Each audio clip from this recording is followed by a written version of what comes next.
Under the same moon, we share the love. Embracing the differences like hand in glove. Spreading peace and joy, it's a beautiful sight. Together we shine in each other's light. United we stand in love's pure might. Watching the world share in love and light. Hearts beating as one in our peaceful flight. Colors of harmony painting the night. United we stand in love's pure might.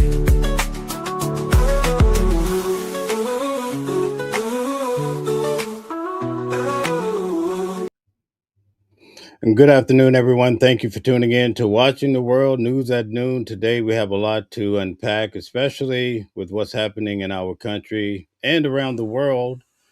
Today, also, we'll have a special guest from Texas that's actually right in the midst of all that's happening. She's attended the trial for Karmelo Anthony.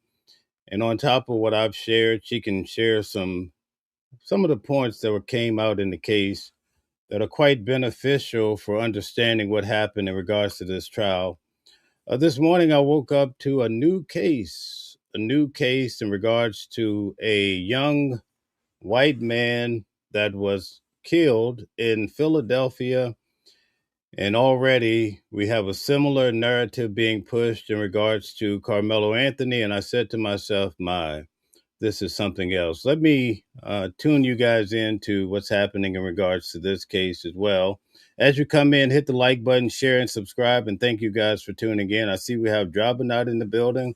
And also, Stella, thank you for all you do. Let's check out this case. All right, the city of Philadelphia is searching for answers tonight after a Penn State senior named Billy Schmidt, home on summer break, was shot and killed in his very own neighborhood during a robbery. There is new video tonight of the suspects in this case, which you can see on your screen right there. Two young men taking the life of another over what, an iPhone? To help make some sense of this, or try to, it's impossible. The host of Crime Stories on Fox 1, Nancy Grace. Wow, you sent me a summary of this today, and I was stunned at all you knew. I mean, the world is at a roar in regards to Karmelo Anthony case. It doesn't matter which side you're on. Many people have dug in their heels with a position on the narrative. So imagine now we have a new case not that far from me in Philadelphia where a young man, white on top of that, comes home. You can already see how this is going to swing, but let's get to it. Explain this. Well, let's just call it what it is, because it's there in black and white video, not just the surveillance video that you're showing, but all up and down the streets surrounding the murder. That's what it is. It's a murder. These two killers. Folks, this just happened last night. On the heels of Karmelo Anthony, you have a similar scenario. Just check it out. Had never met Billy Schmidt. Shout out to Udo and Go. A 22-year-old Penn State student majoring in digital journalism. His dream to join the Philly Eagles. That was his dream. He was gunned down in the road like a dog, a few yards from his parents' home. This is what happened. That night, he was out with his friends watching the NBA playoffs till about 1 a.m., walking home. And you can see on the video leading up to the moment of the shooting, these two perps, suspect one and suspect two, ducking and diving, hiding behind cars, hiding behind trees, getting up close to the shooting area. They approach him. They take his iPhone. I'm actually going to travel down to cover this case, and I must say it's going to be quite the challenge to cover this. I mean, Philadelphia has tough places just like New York. And I guess Udo on Go could explain that to you. So I have to be careful. Udo, maybe we could team up to go down to Philly. He goes after them and says, "Hey, please give me my phone back." Turn around and shoot him dead in the street. That's what happened. They had never met before. There was no argument. There was no self-defense. I don't want to hear it. because I have seen that. Now, this is what I guarantee you.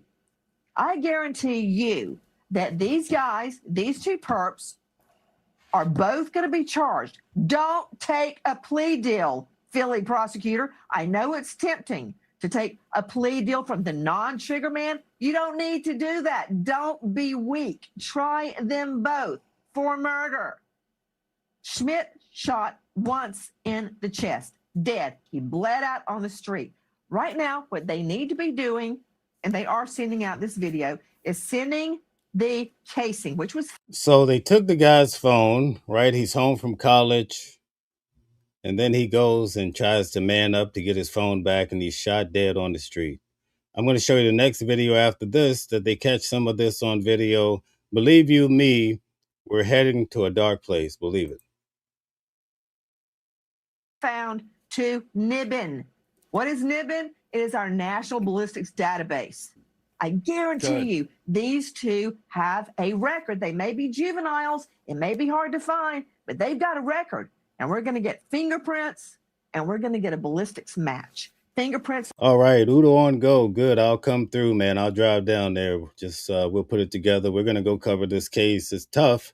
Definitely not a place you want to go by yourself. Believe that. But I'll let Udo explain that to you. Off that phone, his own father retrieved his phone. Unbelievable. Let me move down to Texas and get your take on this. The fallout continues from the Karmelo Anthony conviction. I mean, his parents now blaming the jury's racial makeup for their son's guilty verdict, which took less than 3 hours. Take a look. My son didn't intend to hurt anyone. My son was defending himself. What stuck out to you? What stuck out to me, number one, was the all-white jury. But I was trying to be, like, all right, it's not that big of a deal. I mean, the truth is on our side. It's unfortunate to where nobody wins. We've all been hurt by this. Everybody.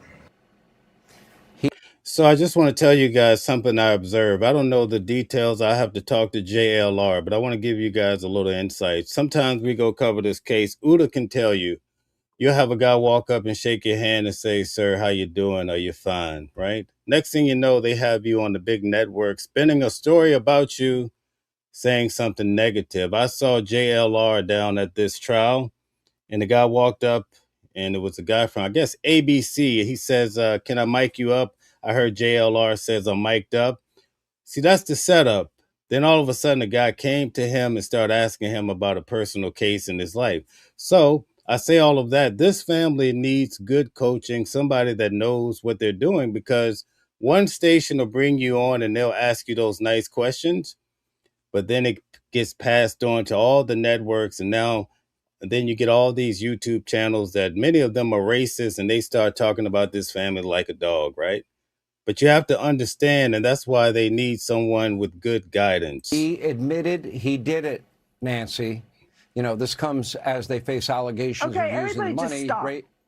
Go ahead. This was not an all-white jury.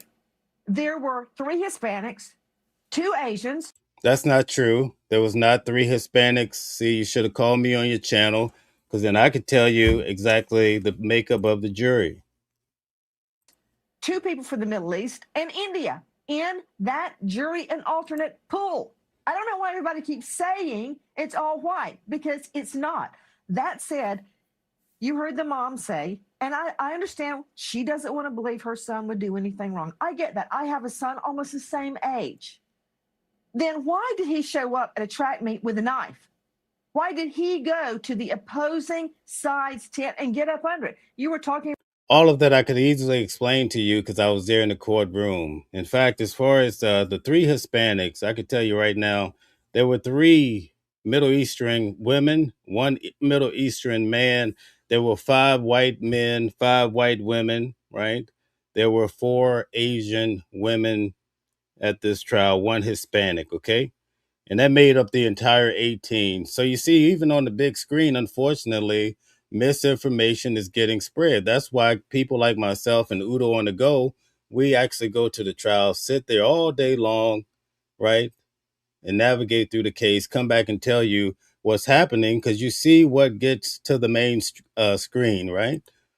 about Wimbiana a few moments ago. Would Wimby go over and sit on the Knicks side on their stool? No, he wouldn't. He's not welcome. They asked him to leave. He wouldn't leave. Instead, he provoked. He said, touch me, see what happens. As he had his hand in his backpack, pulled out a knife and stabbed. Now this. See, here's the problem with the narrative, right? What they're not telling you is that he had a friend in common by the name of Eddie that he sat with at the other track meet. And many of these kids came in and said they go and they sit under other people's tents, right? So we have to tell the whole truth here. And she says that basically, they paid Austin as the altar boy, but Karmelo shouldn't have had a knife there. We get it clear, right? But they don't mention that Austin, a kid testified that Austin used a football linebacker move on a boy at school. Who gives you that authority? If you keep your hands to yourself, you won't have these type of problems. You see what I'm saying? So there's problems on both sides, but the mainstream media, they give you a narrative that they spin. We're going to move on back to this case last night. I'm waiting for my guest to come on. Hopefully she'll be up anytime. Hit the link. But now let's see what the family had to say about this young white gentleman. Unfortunately, lost his life last night. I point out the color because you're going to understand the narrative, right? And that we can't see the faces because you see the mask. But for last night, they were gracious enough by not saying these are black guys. But notice what's implied. And if you look at the video, I think you can come to a reasonable conclusion of where this is headed, right? And it's wrong. Nobody's trying to take away from that. But I'm telling you, we have to figure out a better way forward. Let's get to it, folks. I want to get to the grieving family of this Penn State student, Billy Schmidt. That family is now talking in an interview with Fox News. He was 22 years old. He was a senior, shot and killed near his home in Philadelphia. Police still searching for. Okay, so let me give you an example. Here is Sherry. Okay, Sherry Berry. Well, I can't see her whole name. Just admit you don't believe in accountability. Anybody that's a thinking person, have I said anything on this show that would lead you to believe that I don't believe in accountability? So people come in the chat. I've never seen this before, where people are just coming in. I don't even know if it's real people, if it's bots or whatever it is, but this is why we're headed for trouble, because people are not even listening to what you're saying. They come into your chat and they spew nonsense. And we're fortunate that she didn't call me a name, but last night when I look back at the chats, I mean, there's so many chimps and monkeys floating through that. How can we move forward peacefully when you have this type of behavior? And guess what? We're just not going to stand for it. I'm sorry. It is what it is. I'm going to put you on the screen every time now. Thank you. Let's keep moving. Suspects. CB Cotton has more on that as we get a bit more evidence. And CB, good morning to you. Hey, Bill, good morning. See that? This host loves killers. What a shame, right? Have I implied anything other than telling you what happened in court, right? So now we're starting to understand what's happening out here. And you see why there's so much hostility in the world, because some people don't even want to be peaceful. They just want to stir up confusion, right? So investigators say Billy Schmidt was gunned down by two suspects trying to rob him. Schmidt's family is now pleading with the public for answers. You gotta clean the city up to stop the violence. I mean, this can't happen every day. They deserve to spend the rest of their lives in jail for taking away my brother. And I don't think no one will ever understand this pain that they have caused. They are animals for doing that to him. He was unarmed. And all this for a phone. It just doesn't even make sense. You can feel her heartbreak there. So Billy's father says his son left a neighborhood bar on Saturday and was only 50 feet from their home when he was approached by two men who stole Billy's phone. Surveillance videos from neighbors captured the verbal confrontation. You can see two hooded suspects pacing on the sidewalk. Billy can be heard demanding for the suspects to return the phone, and then he chases after them. You know, this is a shame that this young man lost his life on the streets like this, right? and he tried to go back and get the phone. Obviously, these guys had a plan for it because they have these masks on. But imagine if this happens to you on the streets, especially you're coming home from college to spend time with your family, but you don't even get a chance to make it there because of this type of behavior. Another surveillance video shows a different angle. You can see there a suspect in a black hoodie pointing a gun. We've frozen the clip the moment the gun was fired. The district attorney's office says officers have recovered a spent shell casing and continue to canvass the area. Billy's father says he found his son's phone shortly after the shooting, and now investigators are looking into whether it could hold a key piece of evidence. They have a print on the phone, but they don't know if it's mine, Billy's, or the person who threw it. But they're trying to get DNA off the phone, and they took video cams from a lot of neighbors. Billy was a senior studying digital journalism and media at Penn State. The city of Philadelphia is offering a $20,000 reward for any information that leads to an arrest and conviction. A vigil in Billy's honor is scheduled for tomorrow. Wow. Okay, so we're going to keep in tune with this particular storyline because I'm pretty sure it's going to turn into a court case at some point. Definitely would be covering it. Also, we'll probably be boots on the ground when this goes to court. They'll probably have these individuals. If Philadelphia is anything like New York, they can track down whoever does these type of things fairly easier than what we've seen in Arizona with Nancy Guthrie. That case is still wide open. So we're still pushing news at noon. When our guests come on, then I will get to the Karmelo Anthony case. But right now, we're going to keep moving. And now we're going to take a look at what's happening with Donald Trump and Iran. Let's check it out. And President Trump canceling. And guys, hit the like button, share, and subscribe to the channel. Thank you very much for all the support. Planned strikes on Iran, saying there has been progress in discussions with Tehran leadership. The president saying in part on Truth Social, quote, discussions and final points have been made in both concept and great detail, approved by all parties involved, including the United States, Israel, Saudi Arabia, UAE, Qatar, Turkey, Pakistan, Bahrain, Kuwait, Jordan, Egypt, and others. The Navy blockade will remain in full force and effect until this transaction is finalized. Time and place of the signing to be announced shortly, writes the president. President Trump also revealing a peace deal could be just days away. Watch. We just made a great settlement of the war with Iran, and we're going to be subject to finalization. Put a 1 in the chat if you're still feeling the heat from gas prices and also just a trip for grocery shopping. Are you really feeling the pinch? Or put a 2 if no. Let's see what everybody has to say in regards to this matter, especially this war has a dramatic effect on what we experience. Let's see what, okay, Remedy says yes. Of documents we should get done over the next few days.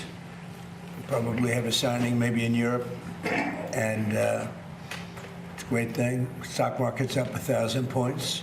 That means they like the deal. Oil's dropped. Oil will start coming down to, I think, even lower than it was before.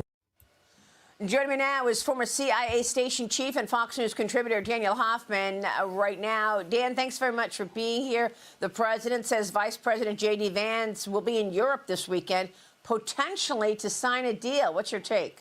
Now, we've been hearing about this deal for far too long at this point. Do you guys really think we're going to have a deal? Weeks on end, we continue to hear about a deal, and every time they get close to a deal, there's a ceasefire.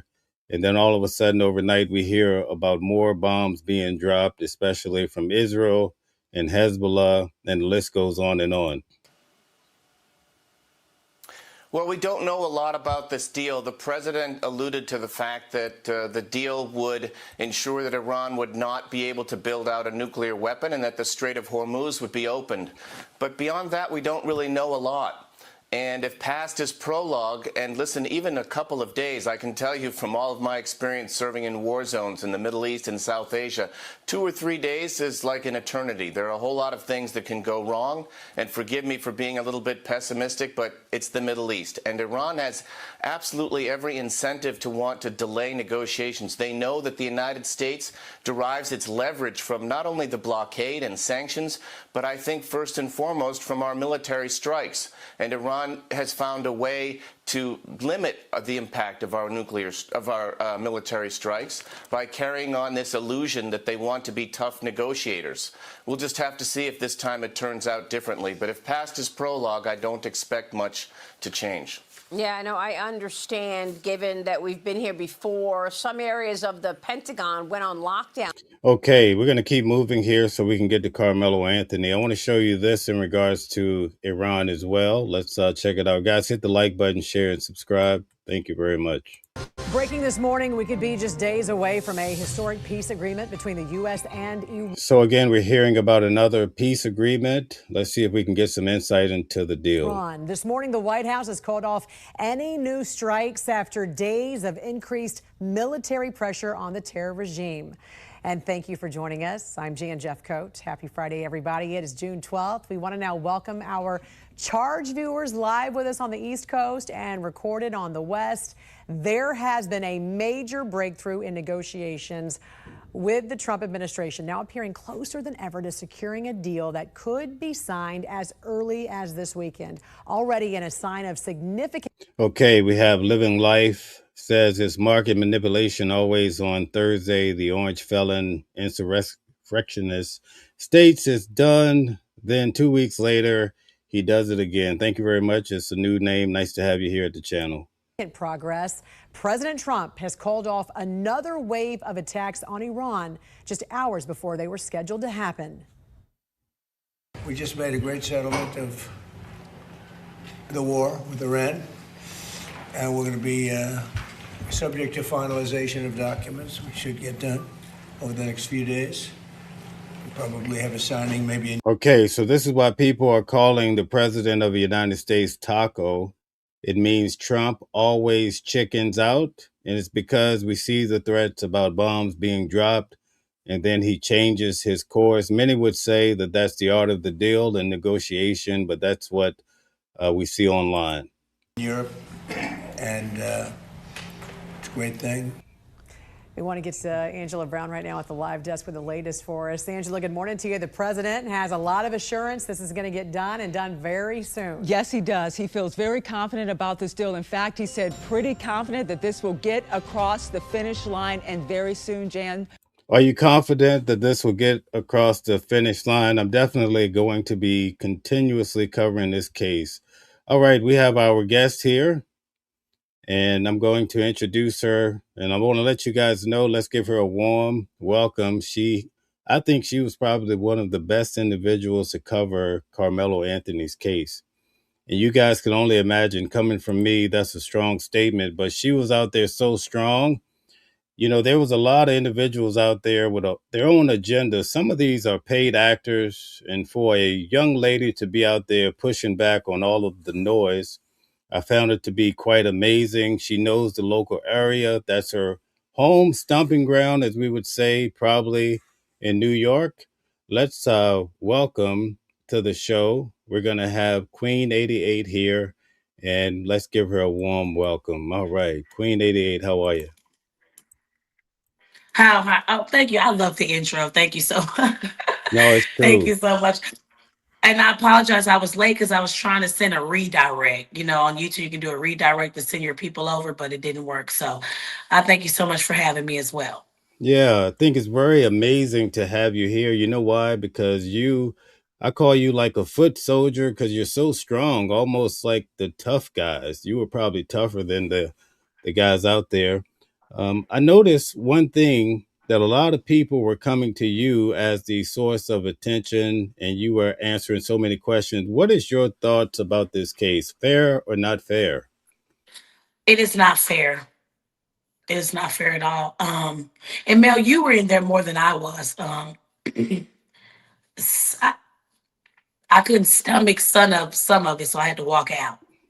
Right. I saw that. I saw you trying to get out at certain points. You know, they played that 911 call. I think that was tough because at some point I noticed that the mother of Austin was crying pretty much all day. Did you notice that?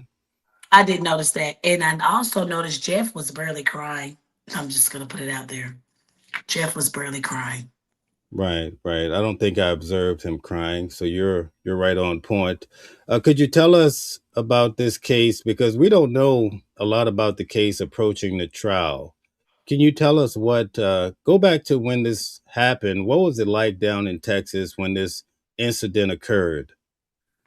You know what's weird? I've been covering this case since last year around, I want to say like April the 5th, when we got word of it. People swept it underneath the rug a little bit. It wasn't a big deal. It was a big deal to me.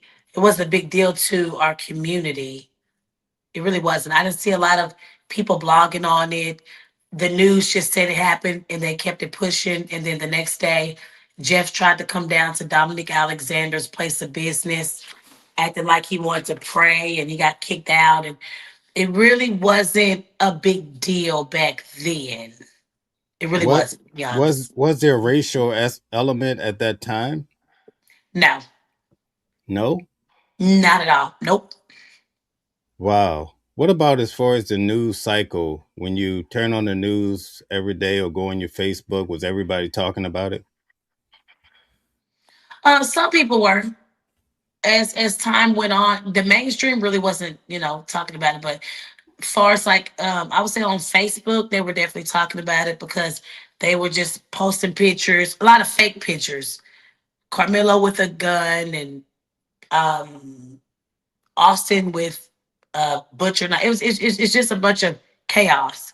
But after that, it kind of died down, Oh, of course, okay. because he got out, and there was a lot of people that were angry, especially when the GoFundMe or Give Send Go people were donating. They were pretty upset. But as far as the mainstream, no. As far as Facebook, of course, yes.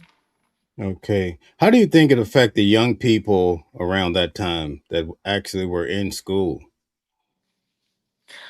I actually had some time to talk to some of them while I was sitting in line.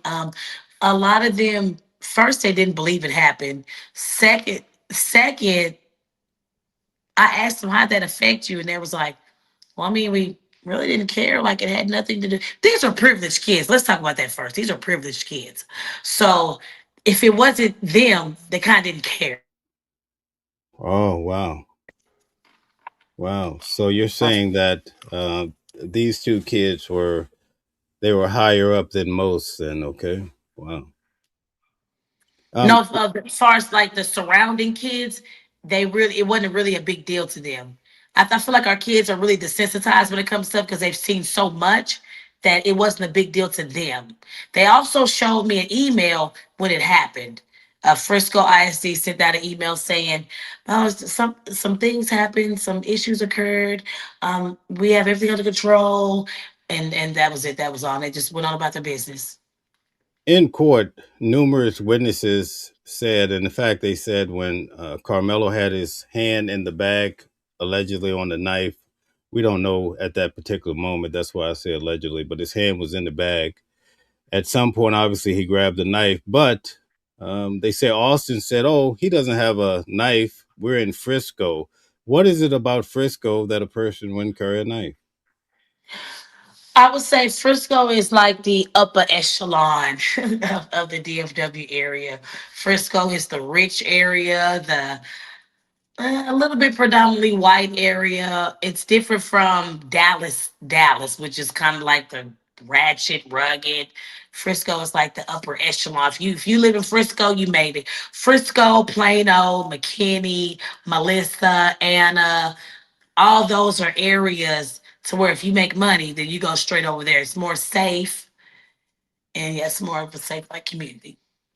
A lot of people said that maybe the population was about 8% black, I believe, and 60% white, and then in between. Does that sound about right? Or you You're tell right. me? You're right. It's not a lot of us, I want to say. out there in Frisco. But the reason why we moved to Frisco is to have a better life and a better education for our children. One thing I noticed when it comes to Frisco education, they're more advanced as opposed to all the other ISDs. Frisco is more advanced. So if you're coming from ISD that's kind of behind Frisco, it's going to take a lot to catch up. So my brother's actually graduated from Frisco ISD. Okay. Wow, that's something. So tell me, uh, in preparation for this trial, was there a lot of commotion? At what point did people really pick it up? Because it became a national, international sensation. I don't, to be honest, I don't know. I wasn't even focused on everybody else. I was just focused on me getting the word out. When I first went out there last Thursday, I was just showing my people because I protest before. So I was showing my people, okay, y'all, this is what's going on. We got the trial coming up June 1st or whatever. We're out here. This is what it looks like on the outside because we were trying to see where's there going to be any racial tension. So I started to blog on that. Next thing you know, they start coming at me, and that's all she wrote. I kind of wasn't really, tapped into what everybody else was saying. I was on a one-track mind. Right. What was the defining point for you in this whole case where you realized that, oh, this could get ugly? As far as the protesting or far as the courts? Yeah, the protesting, because on the last day things got rowdy, but even along the way there were hints of trouble. I would say when Jake Lang came, Oh boy, he tell us about came him. with an energy like they were like he's the leader. Like he gave me like leader vibes. Like I'm here. Like whoa. I didn't see that at first. I actually was talking to one of the guys that wasn't on our side. I was actually talking to him. I called him Papa. And we had some great dialect. But when Jay came, I was like, whoa, okay. He's for real. He came with a vest. I'm like, what do you need a vest for? Nobody's gonna shoot you. So when he came out, I was like, okay, it's this man's for real. Now he eventually was arrested. Could you speak on that? Yes. Um, we were protesting. I'm not gonna lie, he said something to me about me and our children. I said something back to him. He made a threat about him. It's your channel, so I'm gonna be like modest. Him doing something to Karmelo in a disgusting manner, causing physical bodily harm, which is a crime, a terroristic threat. I asked him about it. Hmm. He repeated it again. Because I know we say a lot of stuff out of anger, but in order for me to really see, is it anger or do you feel that way? You need to stamp it. So he said it again. I said, oh, okay. So I showed my camera to the police officer and he didn't do anything about it. Well, some guy just over there said they were going to do this and that. I said, okay, cool. I tell Dominique, like 2 days later, what happened. Dominique calls for action. Boom, he's in jail the next day. Wow, I've heard a lot about that. It took a lot of bravery on your part to be able to stand up to someone that's trying to push you around. Yes, and I did understand that their rule is to get us so upset to where we get physical because they're trying to say that's what Karmelo did. But see, I'm with Karmelo. As long as you don't touch me, we're cool. Okay, I see that there's been some contention between you and also perhaps even the father of the twins. Yes. Last night I was watching another content creator and keep in mind I ended up getting into it with another lady. I don't want to say her name. She gets no clout off of us. But everybody knows who she is. She's been attacking me, Nick and Knight, a lot of us, even out there, she was attacking us. In line, attacking us, outside the courtroom, attacking us. So we've been having a little back and forth squabble. Keep in mind, I don't know these people that I'm arguing with. I don't know them. I don't. But the way I am, you talk about me, you disrespect me and mine, I'm gonna disrespect you and yours. That's me. I'm never gonna change it. I'm unapologetic and I don't care. So keep in mind, I don't know these people. So she was just saying, discussing things, going back and forth. I went back and forth with her, and I'm just baffled, Mel, how, and I'm trying not to cry. I'm just so baffled that we as people, we cannot, it's a crime to stand up and say how we feel. Really? I don't understand. If we can go against each other, what makes you think that we're not gonna go against somebody else? I'll drop my stuff. We have to, what I call it, keep that same energy. I'm with that versus anybody. I don't care. Everybody knows Queen88. They're not new to this. I'm new to the world. How could she? People like, man, that's just her. She's gonna say what she want to say. That's just her. Right. Why do you think? Let me ask you this question. Going back in time, they say that Jeff offered an olive branch to the family of Karmelo Anthony, saying that I forgive him. He wanted to pray together. How was that interpreted? That was a lie. That was a cover up. That was BS. That was the how my friend Coolin, she's in the Mo3 sector. That was the overplay for the underplay. And let me break that down. Let me show you what that means. You're playing in our face.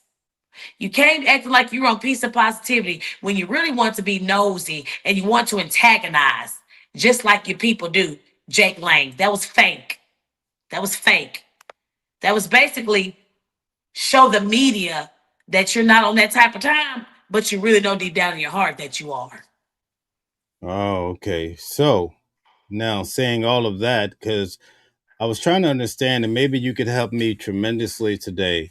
How did we get from him wanting to pray together to yesterday saying that Carmelo was the watermelon felon?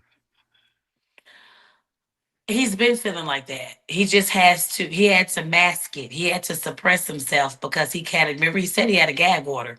So he said he really couldn't speak out until after the trial. He's been feeling like this. And you know what's so weird, Mel? I What's that? actually laughed with him. Like he didn't give me any racist vibes. But duh, you're not allowed to do that while you're in court. Basically, you have to save face until you get what you want, and then you can go ahead and express how you feel and be yourself. Wow. Did you watch the video where he was talking about, slavery and all these type of things? Yes, I did. I watched a little bit. I had to click out. Somebody else played it. But I Wow. watched. I did see. I seen enough. Do you take that as just a man in pain because he lost a son, or do you think there's a bigger picture here? There's a bigger picture. And the reason why his son is no longer here because of his upbringing and the way that his dad thinks. So it's a bigger picture. I don't feel like it has anything to do with his son. He's the reason why his son is not here. He's the reason why his son is maggot food. I'm sorry, I didn't mean to say that, but go ahead. Okay, so typically, I get it.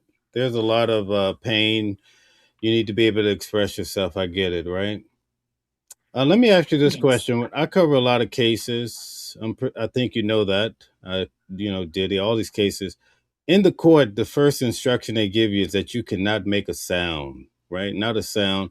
In this particular case, there was crying pretty much throughout the day. Do you think that was by design? Do you think it was just pain? Or do you think down in Texas, they allow you to do that where you really can't do it in New York and other places? I would say that's by design. You know, man, when we first walked in that court, that man was so mean. I was like, what the? Like I had tapped one of my people that was outside when I first got in there. That man said there will be no talking. There'll be no standing up. There'll be no coughing. Or you will get like he was. I'm like, damn, am I on trial or am I watching it? You know what I'm saying? There'll be no whispering. I'm like, okay, well, I can't whisper now. I'm gonna go ahead and write a note then. You know, I'm gonna find me a way to get around some shit. I'm gonna find a way to get around. But he was very just anal when it came to, I guess, us sitting in listening to the hypocrisy that they were doing. So I feel Mm. like that was designed. It's like cry on cue. Right, right, right. I want to ask you a series of questions. I just want to briefly get your opinion. I want to show you a video. I'm going to go back in time and show you something that Hunter said that didn't even come up in court. So we're going to get to that real quick, but let me run this past you first. All of those kids came in and they said that Eddie really didn't talk to Karmelo that day, didn't really know him. They basically did a fist bump and that was it. But under cross-examination, they really showed that Eddie and Karmelo were quite good friends or associates all the way back to 2023 when Karmelo dated his cousin. They showed that they were playing video games together. They were going places together all times. Why do you think Eddie was hedging his relationship with Karmelo? He was scared. Intimidation. See, we don't know what goes on behind the scenes. We don't know. We don't know who reached out to who. We don't know what friend said something. If you do this, they're going to do this. We don't know. But I can definitely say that that man did not stand on business and he was scared. Keep in mind, even though your age may show you being a certain age, doesn't mean that your mentality and emotionally that you're of that age. He was still a kid at the end of the day, still a baby. That's why I call Karmelo our baby. Even though he's 19, he's still our baby. He was scared. Okay. Here's another example. Eddie, he testified in court that Karmelo called Austin a bitch, and then Austin called him a bitch back. But then Toby Shook, the defense attorney, he says, listen, when this happened, do you know that you were recorded? Oh, yeah, yeah. Okay. Do you know that in your statement then, the transcripts, you actually said that Austin said to Karmelo, I'm going to move your bitch ass up out of here. And Karmelo said, move my bitch ass then. Why do you think that Eddie reversed the whole scenario? I'm not going to lie. Either he was paid or he was scared. I'm really starting to think he was paid. Okay. I think it's a monetary gain. Okay. One of the kids, right? He said that when Karmelo put his hand in his backpack after they had engaged in an argument, he told Austin, don't do it. I feel like he has a weapon. Why do you think Austin did not heed the warning? Because it never happened. They're lying. It never happened. Wow. And then let's just say it did happen. Looking at the father, they give me entitled vibes. I do what I want to do. I say what I want to say. I behave the way I want to behave, and you can't do nothing about it. So let's just play devil's advocate and say that did happen. He didn't care. You died behind a tent that did not belong to you. That's an ultimate L. You died behind a school tent. Wow. A lot of people even now are saying, listen, he was in a place where he was not supposed to be. How would you argue that? Well, for one, we clearly heard them say that these kids sit wherever they want to sit. That's one. For two, you can't tell me I cannot be somewhere we don't have designated seating areas. We didn't see a sign saying the opposing side can't sit over here. We didn't see a sign. Therefore, tells me, my spidey senses tells me that I can sit wherever I want to sit. Wow. So let me ask you a really tough question, but I know you're big for it, right? The big issue here is that Karmelo had a knife in a school environment, not the school, but the track meet. What is the argument to get around that? Okay. 3.5-inch knife. It wasn't 5. They lied and said it was 5. It's 3.5. You were in there. Yeah, correct. It wasn't prohibited for us to state. This is the state of Texas versus Karmelo. This isn't the school. Am I lying, Mel? This is the state of Texas versus Karmelo. That's true. And the defense in the opening argument said that the knife, as long as it's under 5.5 inches, is not unlawful. And they stated that this knife was 3.5 inches, but it was just prohibited from the arena, we'll call it.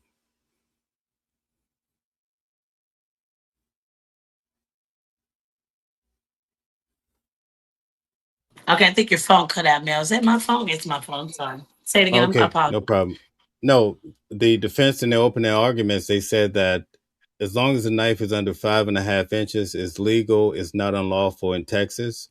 And Correct. they showed us in accordance with a ruler that this particular blade was 3.5 inches.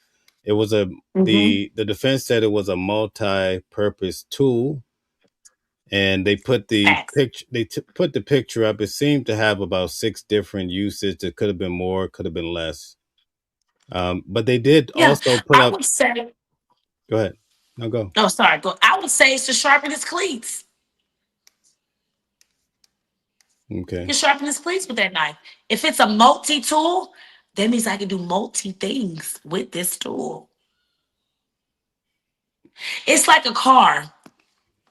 We know a car gets its point A and point B. We know we can also run you over with it too. So Right. it's like it's a catch-22. No, Everything can good be point. considered a weapon. Yeah, I'm sorry. that was a sharp one. You did a sharp one. That's all. Go ahead. Oh, Good sorry. point. Good Yeah, so point. Good everything, point. thank you. Everything can be considered a weapon. A car, motorcycle, a bike. I can sit there and ride my bike so far I can run to a tree. That's a weapon. Okay. All right. Very So good.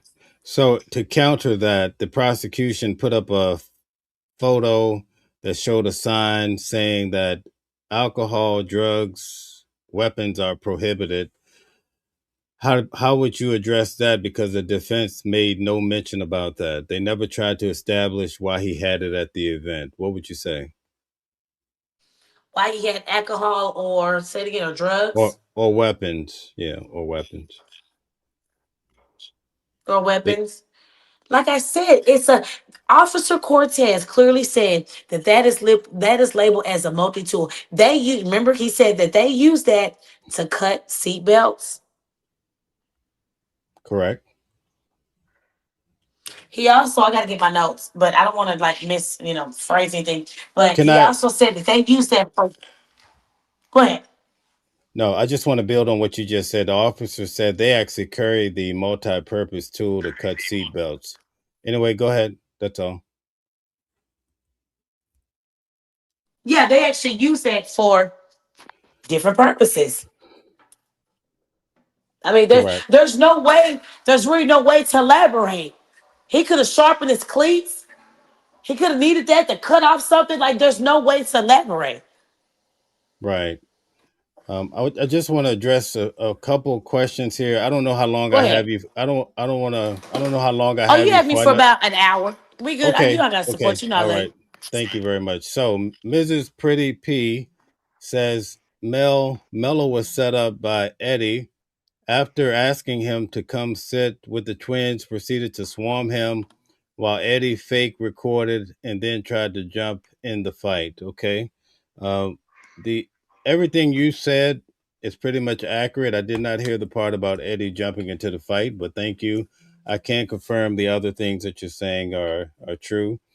Okay, so we have another super chat. Thank you guys for the super chats. All the super chats today will go to my dear Queen88. Okay, so anyway, let's see here, Queen. Another one. It says, did y'all know that Jay or Jeff Metcalf was charged with SA in 2011? See, I don't know anything about the guy. Maybe you could speak on that, Yeah, we know that. Queen. We know that. We doxed him a long time ago. We doxed him last year when he was going down there messing with Dominique, which is our community activist. We had already did all that. But we're past that. Now we can assault each other all day. We need to be talking about the injustice on what happened in that damn courtroom. What you did, you already did.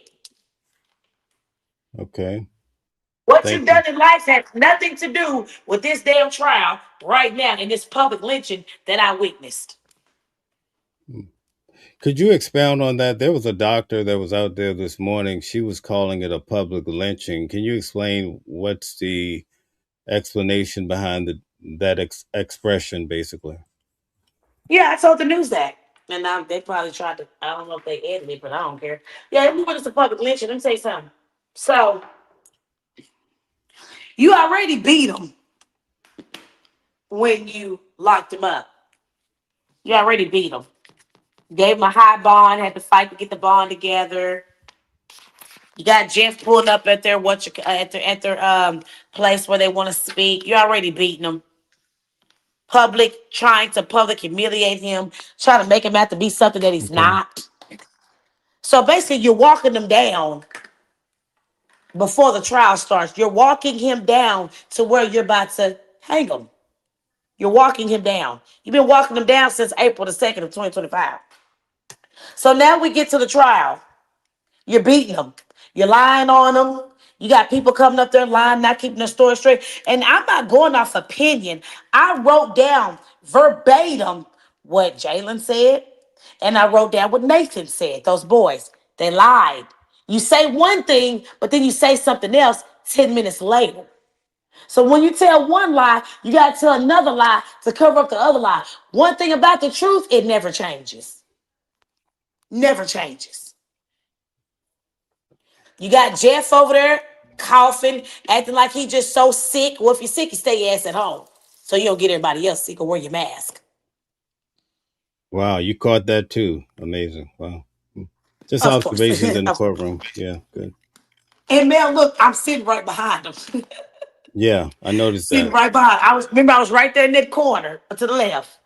So you're already walking them down. Now, this is when you hang them. We would have been okay with a manslaughter.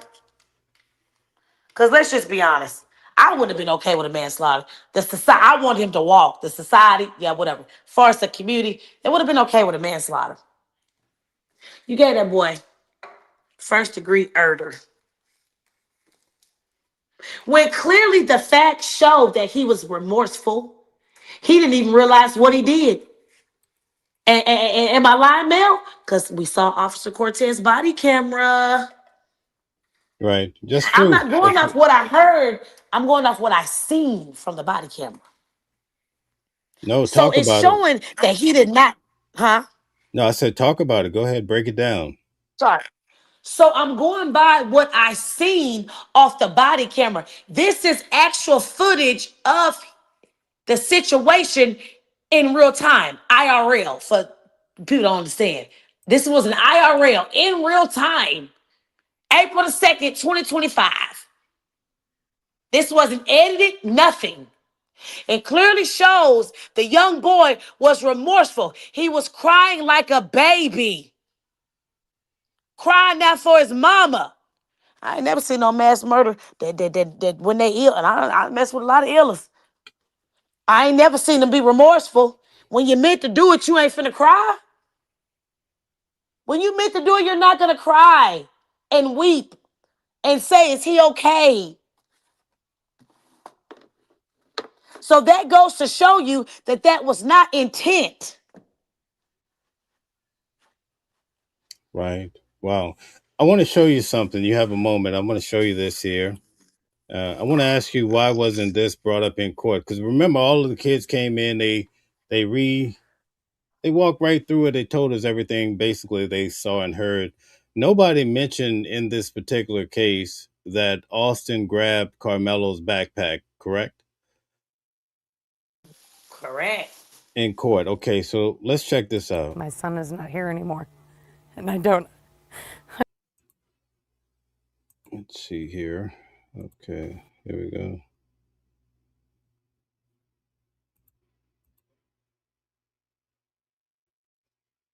Just tell me about what happened today. I don't know. I got a phone call from Hunter. Guys, this is about a year old, maybe like 9 months or so, but check it out. This is what they're saying earlier on. And the twin brother is going to share some information about what his brother did that was never in court. He was screaming that Austin had been stabbed. And also, Queen, if you need me to stop so you can make an expression, let me know. I was at work, and so I drove. I work in Grapevine, so I drove up to the hospital straight away. I actually beat the ambulance there. Yeah, I saw them have him come out. He was on a lot of machines, and it didn't take long for them to come in to say that he had passed. So, not sure, senseless act of a boy that was in the wrong tent, and my son doing the right thing by telling that boy that he needed to be removed from where he was, and just doesn't make any sense. I mean, So she said her son did the right thing by telling that boy to move from a place that he shouldn't be under the tent, right? And you know what? I'm gonna play devil's advocate. I agree. Let me tell you why I agree. They told us that the coach said that he was in charge, right? So of course he's gonna do what the coach says, right? And say that you shouldn't be underneath the tent, blah blah blah blah blah. But if you see that this person is not listening to you and they're not leaving the tent, what you supposed to do? You're supposed to go tell an adult. Say, hey, he's not listening to me. What do you want me to do now? You didn't do that. You took matters into your own hands and proceed to get physical with him. You are not allowed to put your hands on me. You can say whatever you want to say about me. You can call me everything but a child of God. You are not allowed to put your hands on me if I'm not opposing a threat. Okay. Carmelo was not being a threat. He was still sitting down, planted in his seat. How is he a threat? Okay. So can I clarify something for you? Something you said? Your phone's breaking up. Okay, you can't hear me. I said I want to clarify something you said about the coach. Can you hear me? Okay, you Yes, having I can trouble hear you hearing me. now. Okay, so when you said that the coach asked him to be a leader, I think everybody needs to unpack that and understand what it meant. The coach had actually kicked him off of a team because they were not following certain rules. And so the day that he lost his life, the coach wrote him a text message and said, "Son, I need you to be a leader. In other words, step your game up. You don't go from being kicked off the team to now you're the team lead." Okay. But it's the prosecution's job to express it that way. But I just want to make it clear you should be able to pick that up in the transcripts when you read it. But technically, the coach was saying, "Listen, I need you to be a leader," because he was kicked off the team. But anyway, keep going.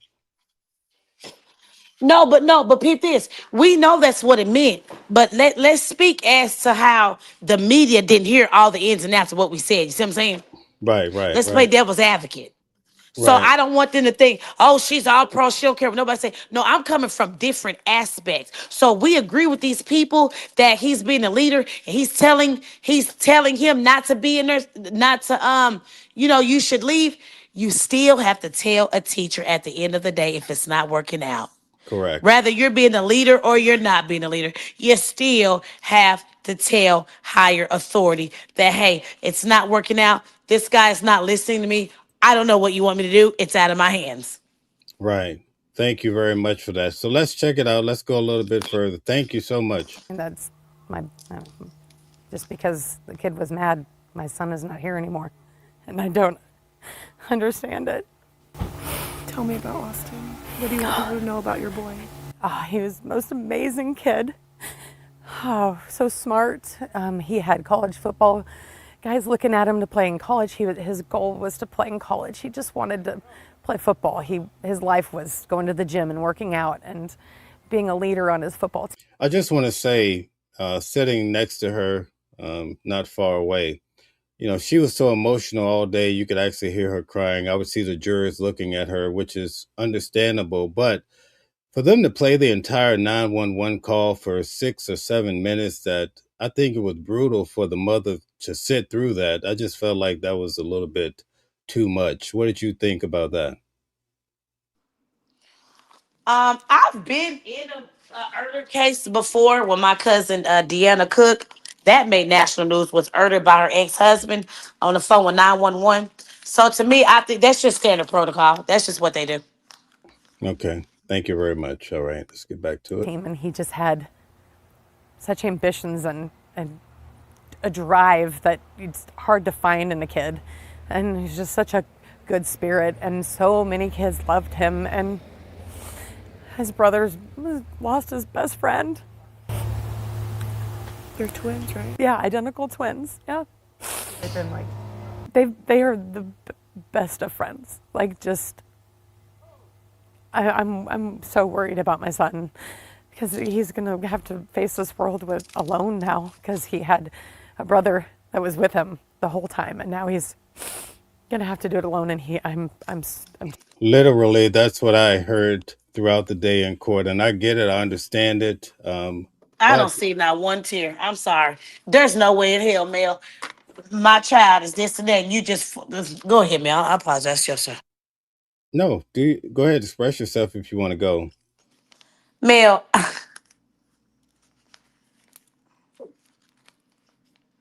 this, this, I don't know. I don't Okay. see no sincerity. Now, everybody does grieve differently. So I'm going to give her that. But I don't think when it comes to children being a mother, I think we all grieve the same. I think Right. we all grieve the same. But go ahead. Okay. Very good. Thank you. just so worried about him. I really am. was Hunter with Austin today? He was. They made him go away when they were doing CPR on him, but he was there when he was stabbed, and he was holding, I guess, the wound to keep it from. He was trying to save his brother, but I think he said he saw when he took his last breath, and before the CPR came back in. So, for what I heard, he was unresponsive for 5 minutes. They were able to revive him a little, but I think it was just, it was too little, too late. What can the community do for your family? They need to support the kids at the school. Austin was loved by so many people. They need to know that there's other people out there for them and not against them, you know. And Frisco Memorial has got a football program it's in a process, and we want everybody to know that it's a family and they're there together. So, but just to put your arms wrap around the support. This is Hunter. Did you want to talk to him? Oh, man. I'm so sorry for your loss. Thank you. I'm so sorry. He's a good kid. We just got a little altercation, and that's really it. But he has a good heart. Everyone knows. Everyone around here knows he's a great kid. He just one mistake from that dude, and just took my brother. He didn't deserve it. No one deserves a loss from a family like that. I know people that lose their family members all the time, but I just didn't know it was gonna be mine so soon. My best friend and my brother my whole life, but if y'all can just like, not y'all, sorry, just like thank y'all for just comforting us, and like the Frisco area has been comforting my family and me. And I just really appreciate everything that everyone's done. It's a really hard loss, but we're gonna get through it with my family. So we'll just stay together. I mean, our relationship is really the tightest I've ever seen in somebody, like between two human beings. I mean, we did everything together, clean the dishes together, do the yard work together, sports, you name anything in the world, it's always us two and one thing. So you're always just basically one. So they did everything together. You note that? See, that's why the defense, come on, man. I'm not a lawyer and I could have fought this case. I swear to God. I'm not a lawyer, I could have fought this case. We do everything together, which means you guys got together and told him to get up out of his seat. But go ahead. All right. In person. You guys just a few minutes apart? 4 minutes. Mm-hmm. Austin was first by 4 minutes. He got stuck in me. So technically your bigger brother. Yes, ma'am. He does a lot of big brother stuff around. He's always on my back. Even if I'm in the wrong, he'll always take my side no matter what. It's just really heartbreaking to see someone that cares for you that much and does everything even by your side no matter what, just pass away like that. A lot of the kids says that Austin would take care of everybody. He was a protector. Queen. So that's automatically giving that I fight, I protect. You're protecting a tent. I don't understand. I I just want to know why the defense didn't. I don't know. Okay. Mel, how are we picking this up? But the defense, this is how you know the defense was rigged. The defense was rigged. Okay. You make some good points. Now we're about to hit that point that we're waiting for about the backpack. Let me roll through. Your mom told me that you were there. Yes, ma'am. If you don't mind, what happened? There was this kid, before I knew his name now, this kid was sitting under our tent at track. We asked him to move. He started getting aggressive and talking reckless. And my brother stepped in and said, you need to move. He's like, make me move. Austin grabbed his backpack. The kid, I tried to whip around as fast as I could, but I didn't see the stab. But then I looked at my mouth. Okay, so why wasn't that in court at all? That's baffling to me. You know what I mean? That's Now, very baffling. Make me move. Let me tell you something. One thing I do notice being a grown 37-year-old woman, can't nobody make me do nothing. Okay? So I do stuff because I want to do it. He needs to just be, they need to just be real and say, even if Carmelo had said, make me move, that don't mean you got to do what he tell you to do. By him saying, make me move, okay, let me go get somebody of authority and they're going to make you move. That don't mean you put your hands on me. And why was this not brought up in court? How come this video was not brought up in court? That boy's he's gonna get a retrial. I don't care what the community say. I don't care about none of that. He's going to get a retrial. And if you don't want to give it to us on the state level, oh, we'll just go to the circuit. Don't worry about it. I'm on mute. okay. So if you think about it, though, he didn't say he took the backpack. He said he grabbed the backpack. And remember, the knife was in the backpack. So it gets to be a little confusing because it seemed to be stemming around his backpack that Karmelo actually left laying on the ground when he ran away. So something is not jiving for them not to. 12, 13 witnesses, and none of them mention him grabbing the backpack, right? That is correct. That's correct. I can't quite understand why one didn't mention that. And even Hunter never took the stand for us to actually hear about it. And again, we're just going through this case as we do many cases. So that's why we're discussing this today. But I wanted to at least get to this point with you in the video so you could, I wanted to hear your expression as to why we didn't hear about this in the case. I think it would have been very instrumental. What do you think? I totally agree. I totally Right. agree. Because him grabbing the backpack clearly shows that's showing aggression. So you go from touching my property to touching me. But then you lied and said, hold on. Nathan said that he had his hand in his backpack looking at Hunter. Jalen said he had his hand in his backpack looking in outer space while Hunter's just, not Hunter, excuse me, Austin, while Austin is just in his face mail, just talking all this crap. His hand was in his bag and he's just looking out in space like it's premeditated. We knew what they were doing. They were setting the scene. Wow, man. Thank you for breaking down your perspective of this case. I really do appreciate that. I don't want to keep you too long because I want to keep having you come back. I just want to show you something else and just get a little feel of it. And hopefully you can elaborate a little bit. Let me show you this. Answers to that. I know the answer to that question, but I got to ask it for the 100%. record. You've been on the bench for some time. Yep, I've been on the bench for about 20 years. 20 years. And this is the end.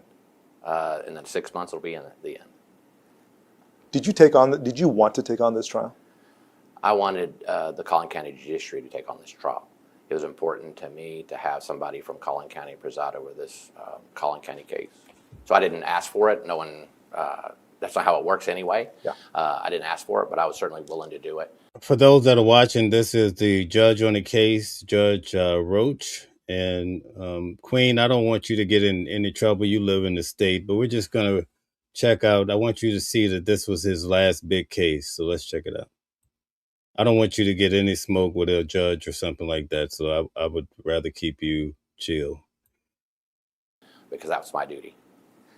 In your conversations with, my guess it's an administrative judge who goes, I know they go down the list and they say, all right, it's your turn and it's your turn.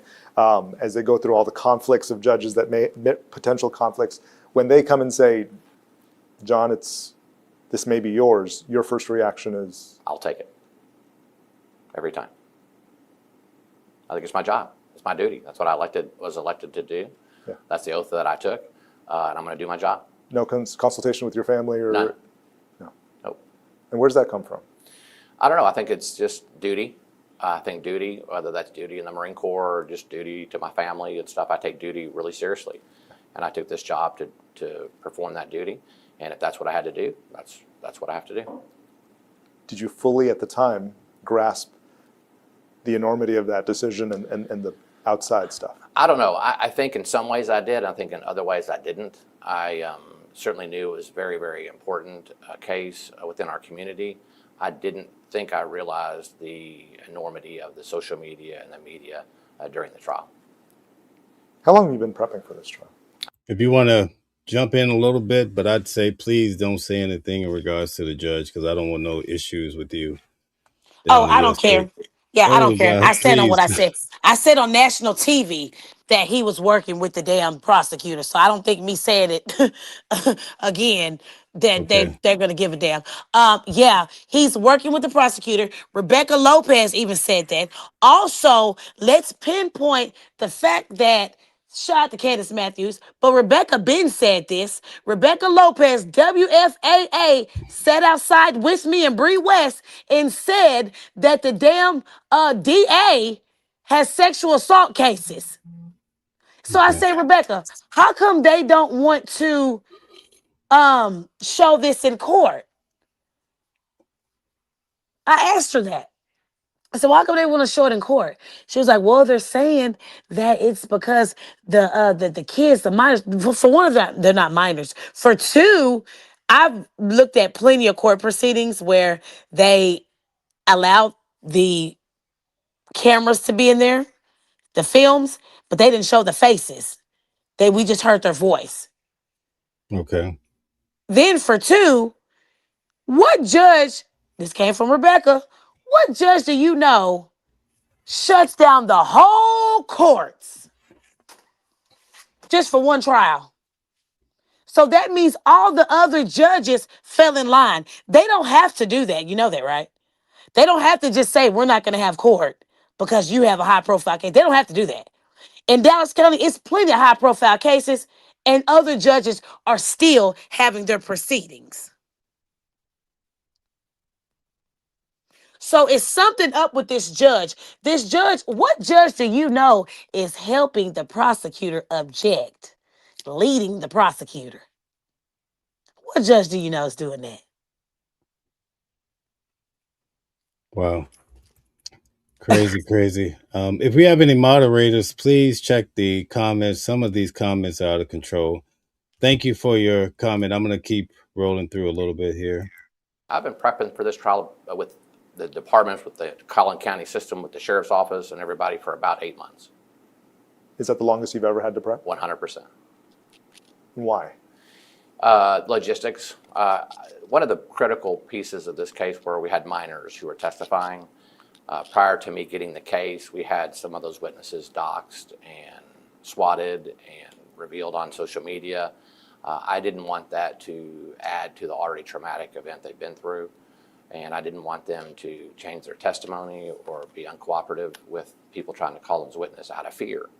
And so my number one duty at that point in time getting the case was to how do we protect those minors who are critical to this case to come and testify. So you say he's trying to protect the minors. They're not minors. They're not minors. And if they were, they weren't even minors at the time it happened. Because if that's the case, you wouldn't have charged Karmelo as an adult. They all are out. They're all the same age. Okay. All right. Thank you. I'm sure you've already read and know that one of your fellow judges has already been doxxed and swatted and all the things. I did know that. And still no reluctance from wanting to take it on. None. Yeah. The decision to not have cameras or any kind of streaming, was that an easy one? Yes, it was an easy decision, and I'll tell you why. My primary goal in any case is to make sure that the defendant and the prosecution gets a fair trial, period. I have seen from other cases around. So he wanted them, both sides, to get a fair trial. It wasn't fair. He's a liar. We know somebody gaslighting us. It wasn't fair. Right. It wasn't fair. So I feel like Karmelo's best way is to get an ineffective counsel. That's the best way. Because to be honest, in appeal, nobody told him to go get that lawyer. So the best way is to get the ineffective counsel. Okay, thank you. Around the country where cameras in the courtroom changed the way that the judge acted, the lawyers acted, some of the witnesses acted, and we were not going to have that here. We were going to really isolate the purpose for which we were here for, which is to have that fair trial, and cameras in the courtroom did not enter into that equation at all. How much grief did you get from people around you about that decision? I don't know. I don't listen to it. I just flat don't listen to what's going on the outside. I do what I think. He say he doesn't listen to the noise. Yeah, you do. You watch the news. You see me. Stop playing. You watch the news. Is right. He no matter what watches. decision that is. And I sleep well at night knowing if I follow the law, then everything works out like it's supposed to. And so these outside influences, all the noise from the outside, I really isolated myself from that in this case and in all cases, and just do my job, do the best I can, following the law. How do you think we're talking with the attorneys, other attorneys outside of this. How do you think they describe you? Strict, no nonsense, fair, and that to me is the most important part. I know for a fact when I make a decision here, people are unhappy. What I hope is when they walk out the door that they think they got a fair trial, or a fair hearing, or fair something. And if they do that, no matter what they think about me personally, then I've succeeded. And you're okay with any of those characterizations? I think they're fair. Yeah. I hate to have to ask about stuff that emerges on social media, but I have to ask it. And I know you don't know of any of it because you're not on social media. I'm on it. I mean, I'm an elected official, so I have a Facebook page and stuff. Do I look at it? Do I monitor it? Do I let it impact me? None. Not at all. So I have to ask, do you have a personal relationship with the Metcalfs? I wouldn't know Mr. Metcalf prior to this trial if he walked up to me and said hello. Okay, so according to his testimony, or his statements rather, he didn't know Jeff Metcalf or the Metcalfs.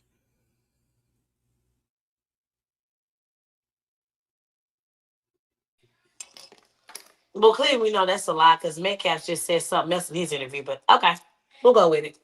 All right. I don't know the Metcalfs. He lied. I sympathize with the Metcalfs and what they've been through and all, but I don't know them personally. Never have.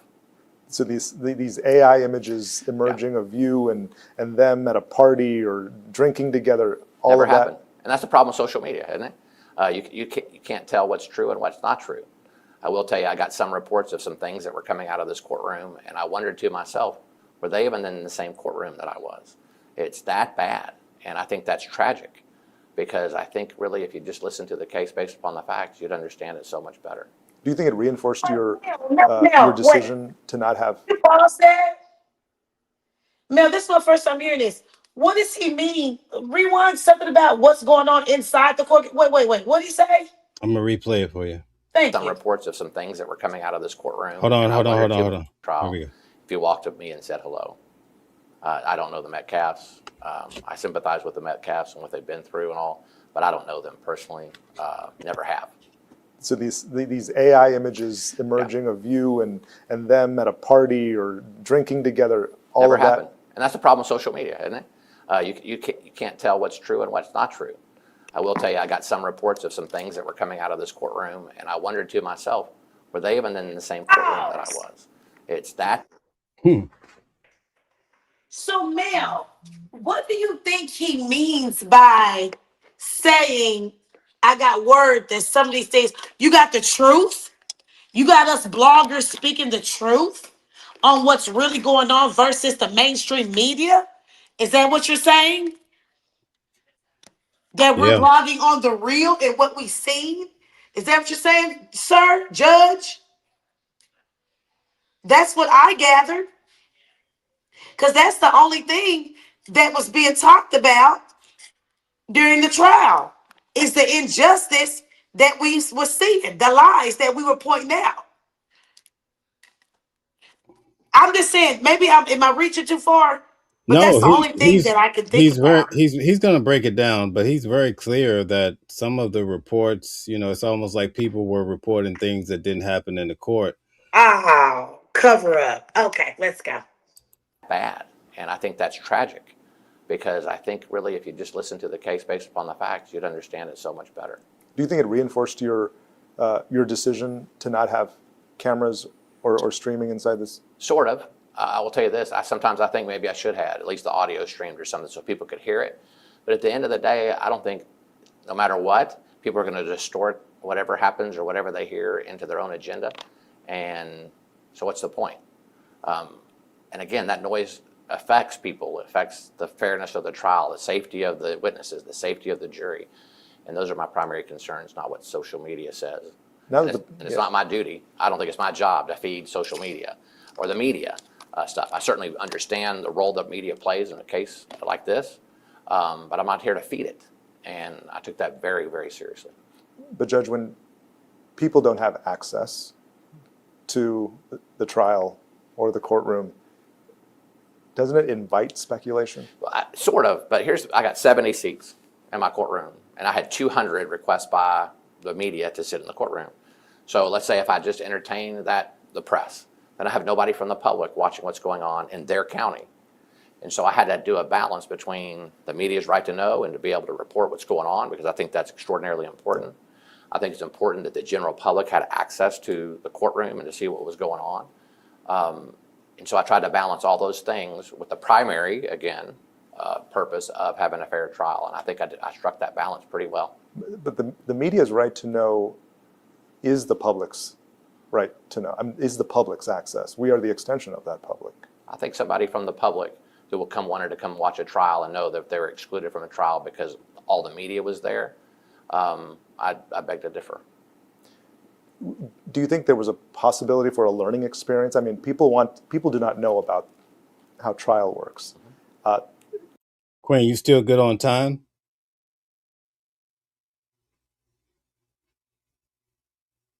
I'm sorry, I was on mute. Say it again. Are you still good on time? We got another Oh, yeah, 20. I'm fine. Oh, yeah. We got I'm about fine. 20 minutes, and I'll let you go and have you come back, all right? Oh, yeah, I'm fine. All right, let's finish Thank this you. out. If you don't mind, I wanted you to hear the whole thing, okay? Yeah, I would like to hear that. Thank you. Okay, all right. Do you think that this may have been an opportunity for people to know how it truly works, and that kind of erases some of the negative notions of court and trial? I'm doing and this justice. interview with you to make sure that people understand how the system works. And if they really wanted to, and I mean this seriously, if they wanted to, they could have stood in line with everybody else and had the 27 to 32 public seats that we had in this courtroom that we rotated every day. And so it was that important to them, they could have made it in here. How did you plan? Guys, hit the like button, share, subscribe to the channel. Also, Queen, can you tell everybody how to follow you? I'm on every platform, QUEEN88. It's type in QUEEN88, you'll definitely find me. So everything QUEEN88. All right, great. Thank you. And for some of the outside noise. Well, we were certainly playing with the Sheriff's Office and the McKinney Police Department and the Allen Police Department and the Frisco Police Department. So those were talks that we're having 8 months before the trial to ensure the safety of the people out in the parking lots. They certainly had a right to demonstrate and all, and I think we struck a very, very good balance that allowed them to do that, at the same time maintaining safety of everybody involved. Did it affect your day-to-day decisions? It didn't. Actually, I didn't. I came in from a different entrance from the courthouse. I didn't come in through the front. I couldn't hear any noise at all from my office. The jurors were not facing the parking lot, so they didn't see anything or hear anything.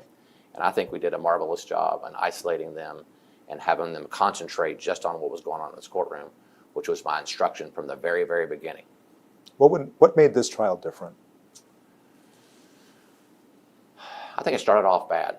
And it started off bad with the doxing and the swatting of the judge and the parties, the witnesses, and all that stuff. So I think it started off bad, and I'm going to attribute that to social media. And I think social media got it wrong. And it is what it is. I think that's something we have to live with these days. But I think it's my responsibility and other judges' responsibility to make sure, no matter what's going on in social media, that someone can walk in a courthouse and get a fair trial. Did it make it very different when you realized? So he says it was all about getting a fair trial. The trial wasn't fair. Like the trial wasn't fair. When you're helping, okay, let me play devil's advocate. What judge do you know is helping a prosecutor, letting them know why they're objecting? Aren't you supposed to say, I object, Your Honor? Now, come on, I ain't the sharpest tool to the shed with the law, okay?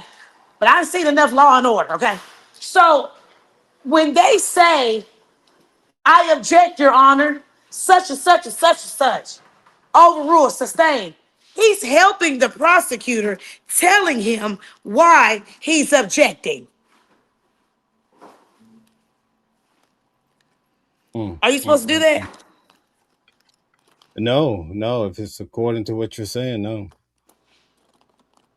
I've never seen that before. That's for sure. Exactly. So what do you mean? We can automatically say that's not fair just by what he's doing. Okay. We can honestly say that. All right. We want to thank Ty Nicole for becoming a new member. Thank you. And also gifting a membership. Thank you very much. A lot of your witnesses are young witnesses. No, look, I've been doing this for 20 years. A lot of the witnesses come in all shapes and sizes and colors and all that. And so that was normal for me. What wasn't normal for me is to have those witnesses be intimidated by things being said on social media, because those young people rely on social media more than I certainly do. And so that sure impacted me to make sure that they did not change their testimony. They were willing to come in and tell the truth without fear of being doxxed or swatted and stuff. And so I took every precaution that I could, consistent with the law, to make that happen. I know Steve brought it up to you, and I know that both sides probably brought it up as well. The AI images of people claiming to be inside this courtroom. Yeah, that ticked me off a little bit, because... Did you hear that? I've never heard that before.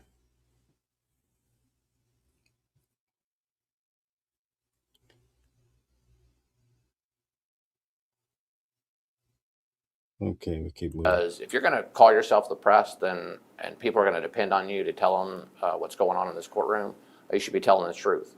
And so Mr. Stoller, my public information officer, brought it to my attention that some news outlets were posting photos saying from inside the courtroom. And it wasn't my courtroom, it wasn't the witness, it wasn't their testimony, and that's tragic. Because, again, that just breeds the narrative that these people want to cultivate in our community to drive a wedge between us. And I think that's terrible. Did you see any signs of that, Queen? These people. Yeah, pretending they made. Who's these people?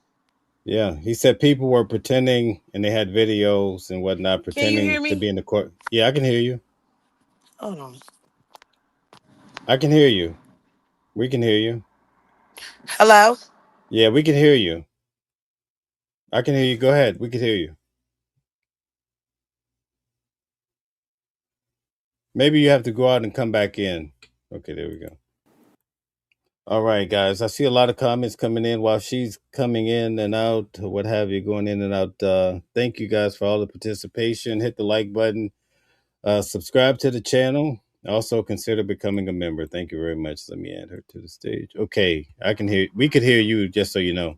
Okay, I'm sorry. So these people draw a wedge. Yeah. Excuse me? Yeah, the but jurors were falling asleep, Mel. They had no notepads.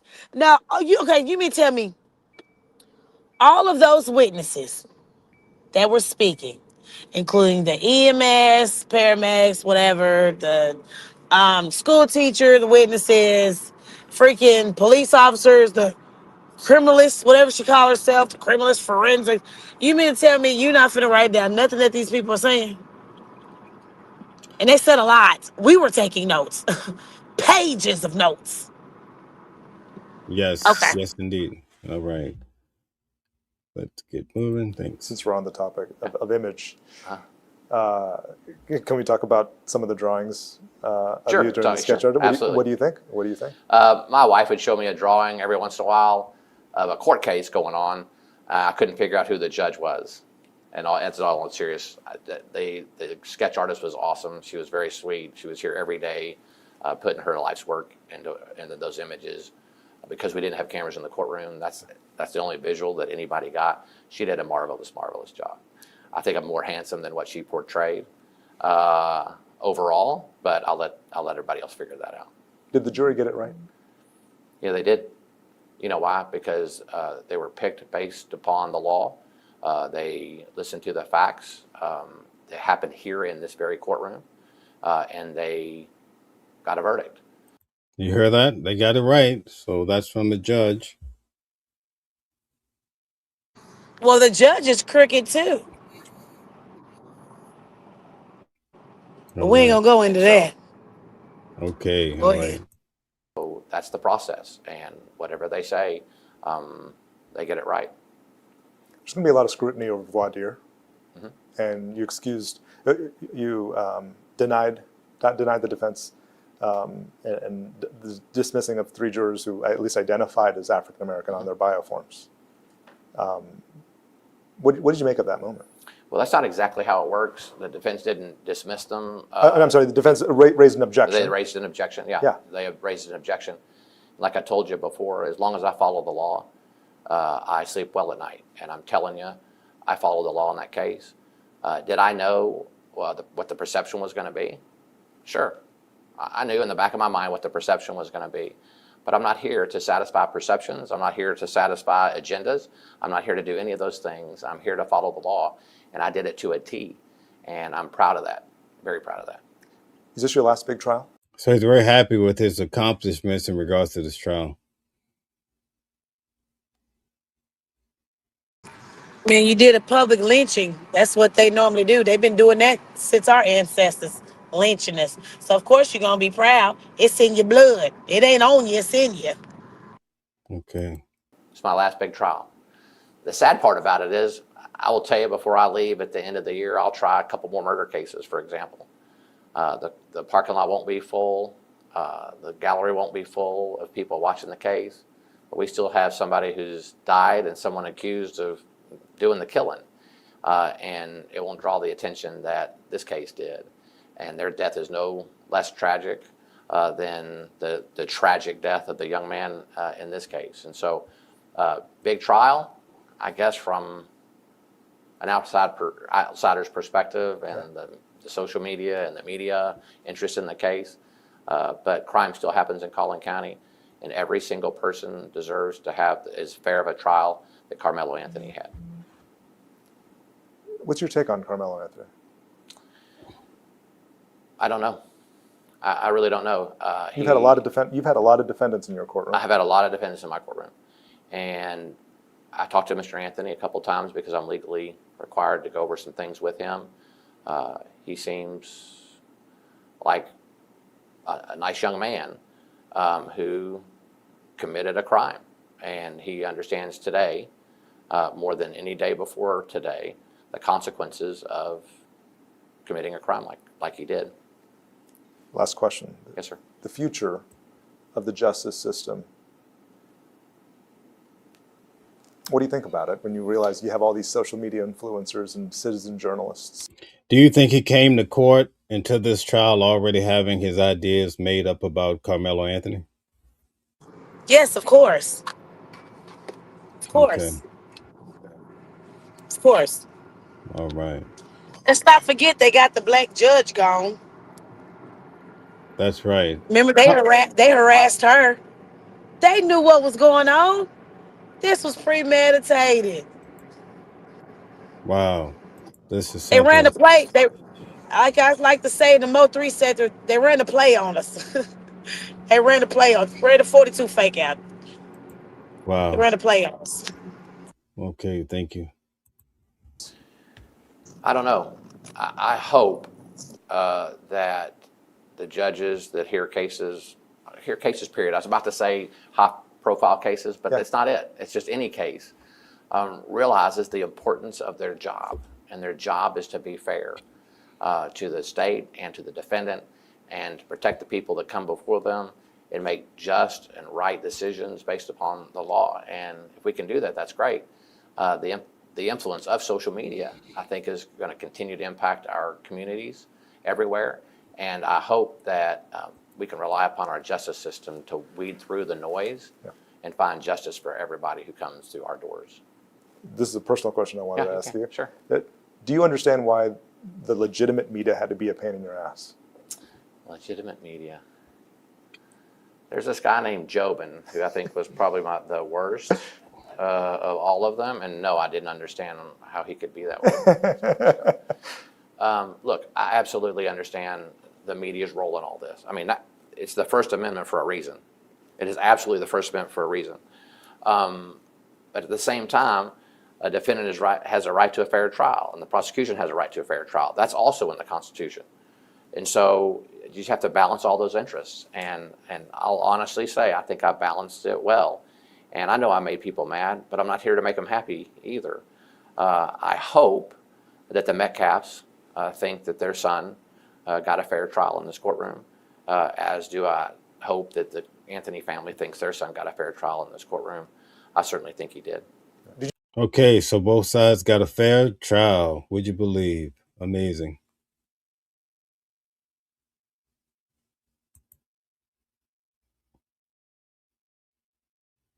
Okay. Did you feel the pressure of the other courts not being able to operate too? So, of course, they're independent elected officials. They can operate if they want to. Yeah, and some of them have. They have. Virtually. Yeah. They have. We were trying to cut down on the sheriff's duty to transporting back and forth and stuff. And so I asked them if they could modify the way they are operating in court. They could go to Zoom like we did for a long time. Okay, so we have a super chat here. Thank you for the support from Dim, please, I guess. It says the video with the M. Metcalfs, okay, the interviewer asked about Jeff's whereabouts. As the mom get ready to say something, Hunter shushes her, but why? I keep hearing that. I would like to see that video. Any of you guys have information you could send me, I would appreciate. Okay, we have her. Go ahead, Queen. I didn't know if you wanted to say something or not. Pick days that we It's want to very do, true. First Tuesday. Go ahead. What'd you say? I'm sorry, that video does exist. She was about to say something and he shushes her and she drops her head. So we already know that kid runs that household. How about Jeff speak about how I don't know if he dislocated his shoulder bone, but they beat the HE double hockey sticks out of him. How about we talk about that? Them beating up on their parents.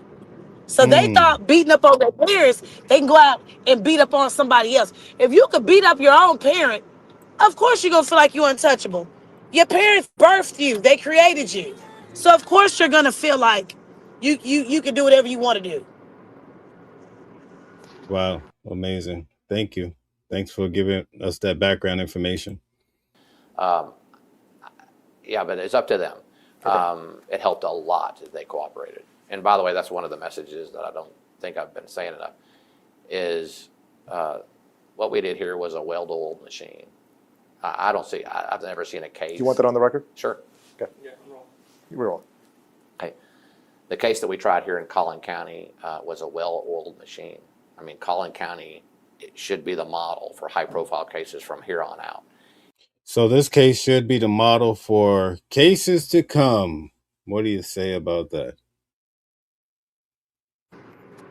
Basically, he's speaking in code, y'all. He's letting us Black people know that if our kids get into any situation and harm the other side, that they're going to go down just like Karmelo. He's speaking in code.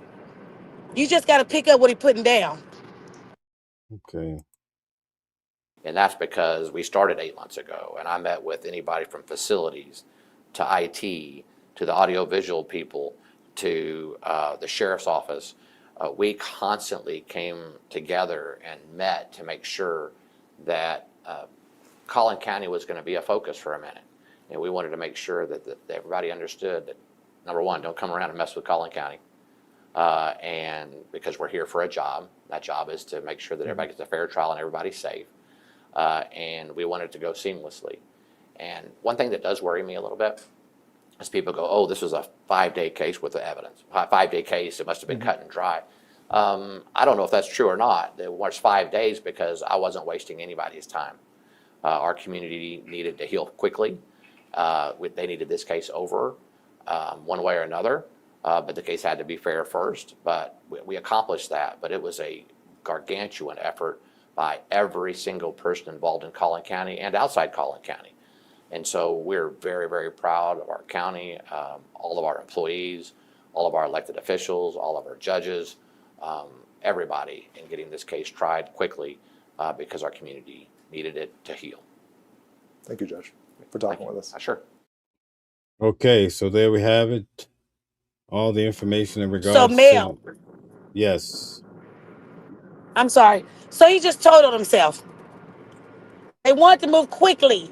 So basically, you wanted to get it out the way. You didn't care about anything else. You were just trying to ship him off and get it out of the way. Anytime you have court on a Saturday, that's personal. Yeah, very personal, right? Very personal. They're asking why no black jurors. Well, the way Dominique explained it, it's about you know. Well, you know what? I didn't even blame the defense, the prosecutor when it came to the black jurors. I gotta blame the black jurors. Come on, man. We know damn well in certain ways you answer a question when you know what's going on. You don't answer it as far as the truth. You think you told the truth on that Right. damn line?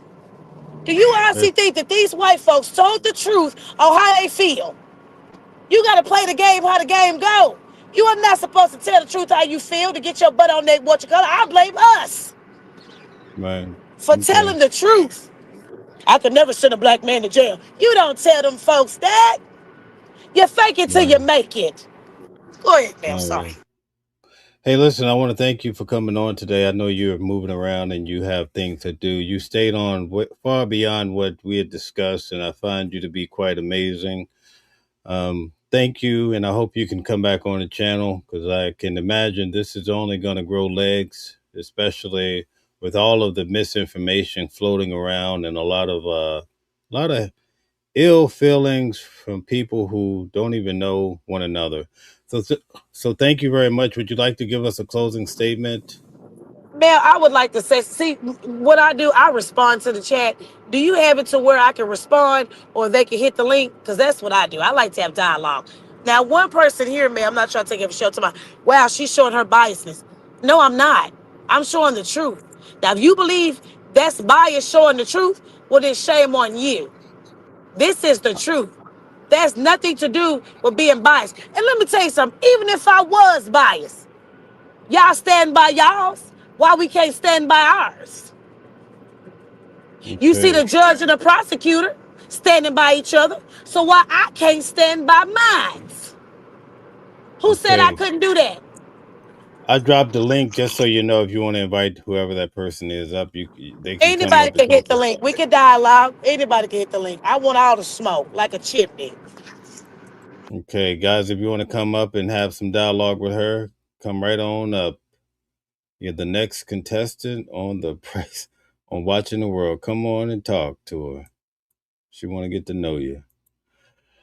Let's go. Hit the link. Come on in. I think we have 2 streams going. So the horizontal, if you go into the horizontal and hit the link, you can come right in. I think it's difficult on the cell phone, but let's come up, and especially for those that were giving a lot of pushback, here's your time to come and talk about it. All right. Let's see if we get anybody willing to come up and chat. Let's go. We'll give it a minute or two. And again, everybody, give a shout out to QUEEN88. Check out her platform. She covers a lot of cases and very important information, especially when it comes to the Texas area and around the world, I guess. So give a shout out to her. Do we have any takers willing to come up and get involved in the conversation? Who wants to come up? All right. I saw a lot of different comments.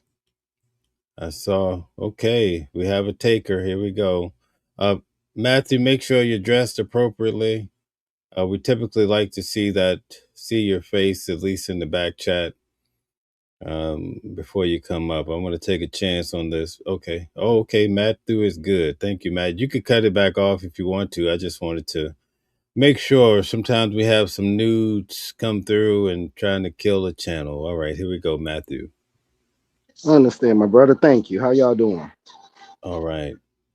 All right. Was it true that Jeff Metcalf was nodding his head to the witnesses as they were on the stand? Yes. He was also coughing as well. Yes, sir. I just wanted to make it official from someone who was in the courtroom, man.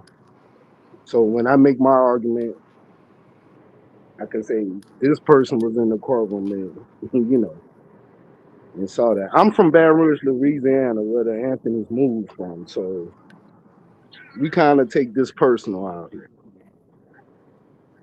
Facts. Dude took his family from here, from a high crime area to a low crime area, trying to make a better life for his kids. The kid, 3.7 GPA, never been arrested, no criminal background. They railroad this kid.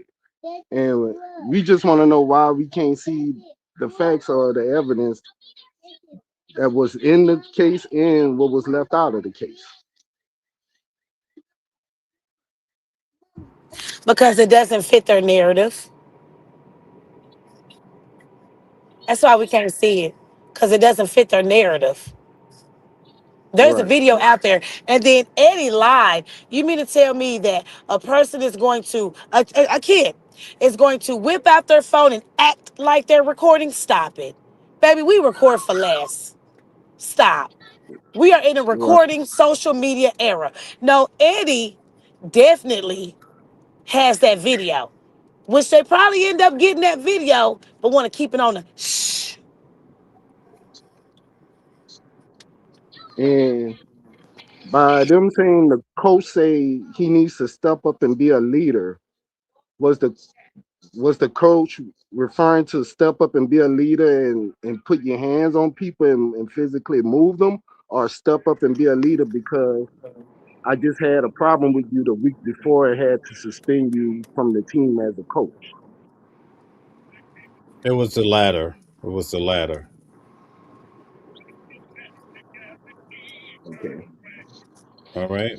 Because basically the defense basically questioned him at the end and said, so basically you said this to kind of, motivate him to be a better man, that type of deal, not to go and be the Lord over the tent and throw people out with a linebacker press move, right? Correct. So why are they allowed to even bring that up in court? Step up and be. What relevance does that have to do with that? That's why I'm confused about. Oh, okay. I could answer it for you. Yes, sir. James Brown said, "Living in America." You get it? That's right. That's right. Do you think that Mello lawyer defended him properly, or that he just did the best with what he could do? No. I felt Toby Shook did a fairly decent job. That's all I could tell you. But no, the answer is no. Okay. I can't even give you decent because how come you didn't pull up these interviews that Hunter and his mom did, basically showing that these witnesses are lying as to what happened on April 2nd, 2025? Okay, I can answer it for you because the judge had such power that the I felt the attorneys were afraid to really pipe up and do a good job. That's what it was. Let's So listen. judge intimidation. Did you hear Gotcha. the Did you hear the judge tell the jury sit down? Told the attorney sit down. Tell the guy, the Yes. captain, take your hat off. You know what I mean? So what Yep. happens is Yep. you don't want to tick the judge off. So that's why. Listen, I'm in New York. In 1 hour, you might get 20 objections with a good attorney because they're trying to throw out those objections so that they can file an appeal. The objections affect the appeal, right? So I'm gonna have Calvin Johnson, the criminal defense attorney. That's what our next show is going to be about, showing you how objections are so necessary. And in this case, you probably got 2, 3 on a good day. Come on. Right. And the reason I ask a lot of these questions just to get y'all perspective, because I know the laws are different in Louisiana and Texas. And one of my best friends, he's a lead district attorney. So everything that I know what he do in court and watching him cover murder cases before, it just no objections to anything. It just seemed weird. There was only 2, so I think that answers your question. Pretty much 2. Correct. And again, it was a tough case from the beginning because I knew that the bringing the multi-purpose tool knife to the event was going to be very dooming. But hey, it is what it is. Correct. All right, my brother. I appreciate y'all. I just want to ask y'all those few questions just to get some clarity for myself. Yeah, maybe you could consider subscribing to the channel, coming back through, getting to know both of us if you don't know Queen Well, yes, 88. sir. Yes, sir, man. I really noticed you first when you kind of was covering the Diddy trial, Oh, I okay. believe, Okay. and that's I why I did, first noticed yeah. it, and I just seen you come back up again. So I will subscribe, my bro. All right, and definitely subscribe to Queen 88 too if you don't know who she is, all right? Yes, Thank sir. I you. appreciate both Thank you of so y'all. much. Thank you. Thank Thanks you. for coming through. Do we have any more takers that want to come up and have a discussion? Um, all right. Well, Queen, I don't want to keep you all day because the next time I ask you to come on, I want it to Trying to be get an interview favorable. set up. Okay. All right. But I know Time you you got going? told me your schedule for today, but the next time we'll do this again. Thank you so much for all you do. Would you like to give us give us your closing arguments? I would love to hear it. Thank you so much for having me, Mel. Looking forward to our business relationship. Y'all make sure y'all like, share, and subscribe to him. He's a real deal. And my final words is racist, prejudice, bias. Free Karmelo. Okay, thank you. Thank you to everybody for tuning in today. Again, thank you, Queen 88, for all you do. That was good. We had someone boots on the ground from the area to expound on the things seen and heard in court. She could also substantiate that I was in court taking good notes. That was good too, right? This case, as well as the case that I started off with that happened last night, right? These are serious issues in our country, and a lot of us may not pay attention. I find that a lot of adults come through and they say, oh, I'm not following the case or I'm over it. These type of subject matters are floating through the schools, affect your children. Are you concerned about that too? It's very important to pay attention to what's happening, what we're being surrounded with. It's important for us to try to find a better way because life is starting to get peculiar because I'm starting to see people coming out in public and saying vile things to one another. And sometimes it's not even the words, it's the agitation. It's driving up in a truck, playing music. You're going to stir up a whole crowd of people, maybe 1,000 people floating around. But this is the nature. A lot of these individuals, when we cover these cases, they're being paid. When I cover Luigi Mangione, people say, oh, I get $300 a day. And remember now, when I cover Luigi Mangione, it's 5 degrees outside. I'm freezing. I can't even feel my fingers. My nose is red as a beet, right? But these people are out there for that first day because they're being paid. They don't show up for the rest of the trial. So we covered the trial. I knew this trial was going to be tough just because of the nature of life right now, especially with the current administration. And then our country, we have we can't just have a unified country. It has to be blue and red. And then you have some people that are identifying as mushrooms. It can't be simple. And a lot of people are afraid to touch these matters, but believe me, I'm here for it all day long. And quite frankly, you heard Queen88. Oh, my, she's here for it too. So we have to touch on these subjects and try to find a better way. Let me tell you guys something. I never go to other people's channels just to say something negative and keep moving. To me, that's weird, especially something with a racial undertone. I'm not sure who teaches you that type of behavior. It's not intelligent, and most of the time, you're speaking on other people's intelligence, but you sit there and you listen and you engage in the audience just telling women how they are unworthy. What's wrong with you? What boat did you get off on? Who is your captain? Maybe you need to figure out a better way. I can't understand the mentality of antagonizing amazing people.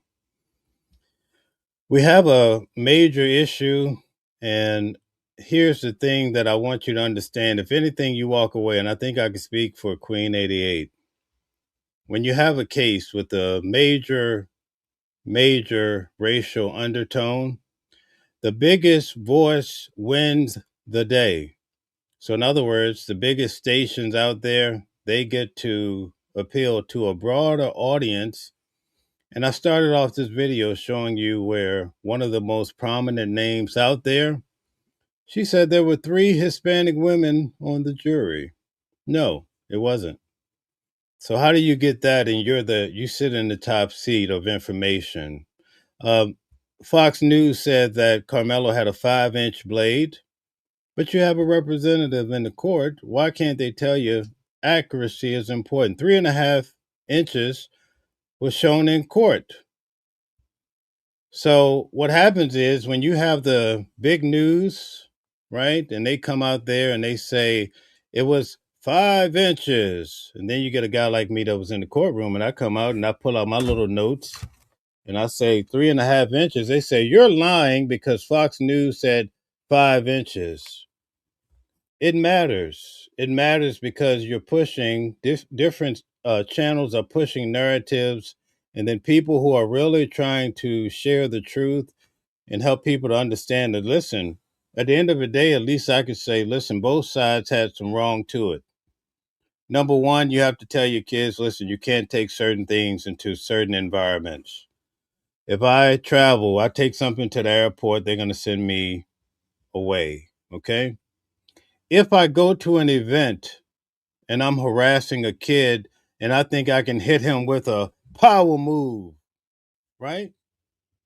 What gives me the right to do that? You have to teach your kids you don't put your hands on other people's kids. If you don't put your hands on other people's kids, you would still be living. Does it make it right or wrong? No, that's not what I'm addressing. I'm saying both sides, the parents would rather teach kids this whole agenda about race rather than raise their kids to be intelligent and listen, behave yourself. You're not the Lord over anyone, right? You're not the Lord over anyone, and you need to treat people with dignity and respect. See, we live in a world where everybody only see color first, right? That's the first barrier. Then they look at your religion. Then if a person is gay or straight, happy or sad, if he identifies as a tree or a mushroom, right? You have to go through this whole maze before people can treat you with decency. And see, that's the problem that we're having. And I'm so happy to have on Queen88 today because you can see, even as a woman, she's not afraid to go there. And neither am I. And it's amazing as I travel around the country now, I'm starting to have a collective of people. We have Uda on Go in New York, right?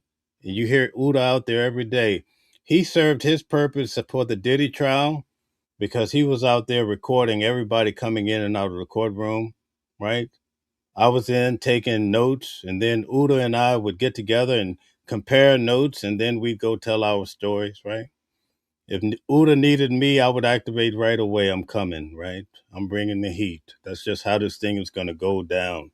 So all I'm saying to you is we need to figure out how we got here.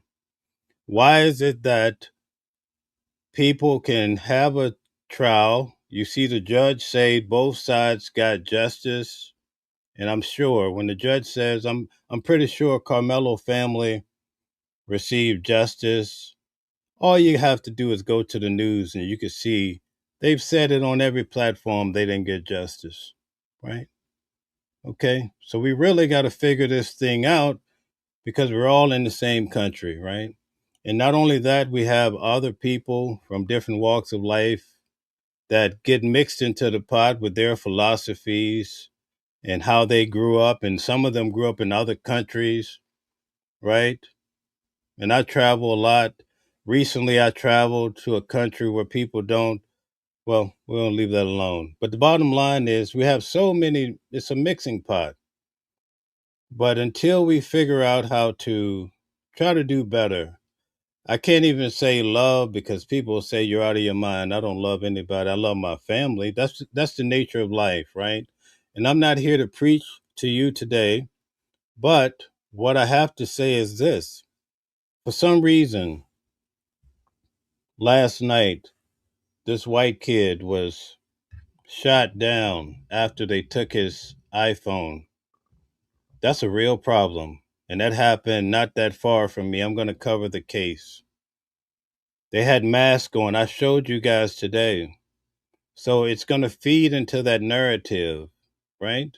It's going to feed into it. I guarantee you, mark down this day that we're going to be at another courthouse and we're going to see people rolling up, ready to go to war because of what's happening. All right. So again, I don't want to go too deep into this, but I want to thank you guys for tuning in today. I want to thank QUEEN88 and I thank all the people who came into the chat today and had an intent to just be reasonable, not even to agree, but just to be reasonable. And that's the beautiful part about this channel. We can have a discussion to try to figure out a better way, right? How to elevate despite the differences, because it's so easy to pick up something and knock somebody off, right? But that comes with its own set of problems. In this particular case, Austin lost his life. It's non-negotiable. He's out of here, just like that. On the other side, you have Karmelo Anthony, 35 years. The boy's only 19 years old. Imagine that, right? Both sides lose. And now both sides wants war. Folks, we have to come off it. We have to figure something out. Or we might bite off more than what we could chew. Thank you very much. We're going to be on tonight for a open discussion about this case as a continuation of last night. Last night we had 80,000 people collectively on the two different streams, right? So a lot of people are coming through. It's going to be what it's going to be. But again, we do this because it's important to have conversation, because perhaps some of us could persuade others to be better people. I thank you so much. Enjoy the rest of your day. Until we see you again tonight at 8 p.m., be well and learn to treat people with respect, and also learn to respect other people's spaces and places, because it's very important. In fact, it could save your life. Different voices, but the same song. Building a world where we all belong. Kindness leading the way, breaking the chains. In the symphony of love, the thing remains. Embracing blaze inside. Watching the world sharing love and light. Hearts beating as one in our peaceful flight. Colors of harmony painting the night. United we stand in love's pure might.